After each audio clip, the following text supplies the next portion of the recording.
सभापति महोदय, पूज्य गुरुजी और गुरुमा वृंद, उपस्थित हमारे छोट और बड़ भाई भौणी मैंने आज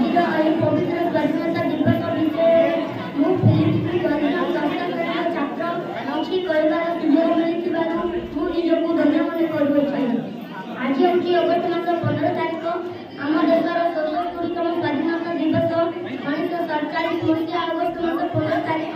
आम देश स्वाधीनता होता इंग्रेज मैंने वाणिज्य करने आसी आम देश को प्राय 200 वर्ष शासन कर विरोध कले अन्याय अत्याचार करते प्रकृत स्वाधीनता आंदोलन 1857 सिपाही विद्रोह शुभारंभ है मंगल पांडे नामक जड़े साहसी भारतीय सिपाही यार शुभारंभ करते भगत सिंह चंद्रशेखर आजाद खुदीराम भली अनेक स्वाधीनता संग्रामी भाग लेते नेताजी सुभाष चंद्र बोस और महात्मा गांधी स्वाधीनता आंदोलन में जोग देते सहस्र देशवासी नेताजी दृढ़ मनोबलवासी साहस और गांधीजी अहिंसा नीति बल आम देश शेष होता ଏବେ ଆମ ସମସ୍ତଙ୍କର କର୍ତ୍ତବ୍ୟ ଆମେ ଦେଶକୁ ସ୍ୱଚ୍ଛ ସୁନ୍ଦର ଏବଂ ସୁରକ୍ଷିତ